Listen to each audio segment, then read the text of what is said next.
the father of one of those victims is shedding some light on what happened that night.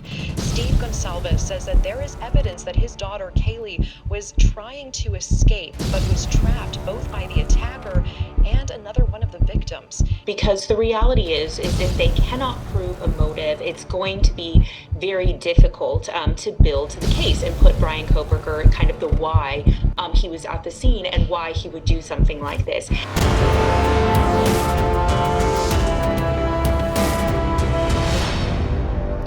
This is Reporter Room with Jessica Della Davies. Hello, Reporter Room investigators. We have a lot of stuff to get into on the Bryan Kohberger case. Bryan Kohberger has been charged with doing away with Maddie, Kaylee, Ethan, and Xana. He is being detained in the Latah County Jail, where he is awaiting his court hearing. So, we have a lot of stuff to get into, and we've seen a lot of posts on social media. People are beginning to poke holes in Bryan's alibi. Today, we're going to discuss Bryan Kohberger's bizarre statement before being arrested. Just moments before being arrested, he made this bizarre statement to his father, BK's sister's response to everything that's been happening, his connections to Maddie, Xana, and Kaylee, and 3 of the weirdest claims being made about BK. So, it's very likely the prosecutors are going to be relying on DNA evidence. They're going to be relying on CCTV footage. We've only seen one of those, but we know they picked up multiple other cameras, and they're going to be relying on that cell phone tower pings. Now, BK is innocent until proven guilty, but since he is the one arrested, charged, and awaiting trial, I'm going to be discussing this case in terms of Bryan Kohberger. Now, Kaylee's Gonsalves' parents appeared on 48 Hours to discuss this case, and they proved that there is a connection between BK and the victims. They specifically talked about Maddie and Kaylee. Now, Christy and Steve showed screenshots of what they stated was BK's Instagram follower list, and this list included both Maddie and Kaylee. But wait, it gets weirder because the connections don't end there. Christy shared that if you would go to Maddie's Instagram account and look at her pictures, he, quote, liked them.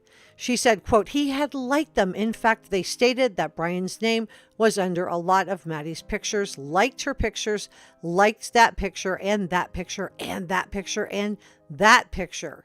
So she's showing this to 48 Hours. So BK was engaging with Maddie's Instagram account. Now, BK also reportedly was following not just Kaylee and Maddie, but also Xana. But get this, an investigator with The Independent found that the connection between BK, Maddie, and Kaylee may go even further than what Steve and Christy know about.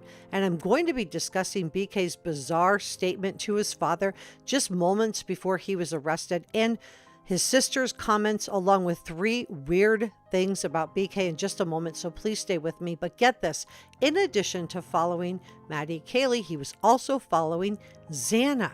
BK also allegedly was trying to contact these young women, and the unnamed investigator shared that BK slid into one of the girls' DMs multiple times. She wasn't responding to him, and this has been reported by multiple outlets in the past, including this channel, Reporter Room. But the prosecution had to get a court order to collect this cheek swab DNA, and that is what they used to match him. That is what matched Bryan. Not millions, not billions, but octillion. Octillion, that's 8. Not 1 like million, not 2 like billion. 8. Making it statistically impossible for that DNA to have belonged to anyone else but Bryan. So basically, it was BK sliding into the girl's DMs, just saying, quote, hey, how are you? But he did it over and over and over again. So did BK believe he had a relationship with one of the victims? Hear me out. Stalkers, like on the Netflix series You, often believe that they're getting secret messages from their targets. So the investigator said that none of the girls were responding to any of these DM messages, and that the account suspected to be BK's has since been deleted, and I guarantee you that law enforcement probably deleted this account after documenting it, and I would expect this information to be presented to the jury at the trial.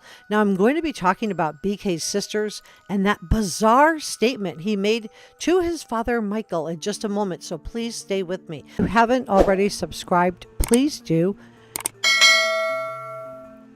It really helps me out a lot, and it's free. But People magazine also reported that the police thought that an account that might have been BK was reaching out in an effort to interact with one of the young women, and I believe he was trying to interact with Maddie.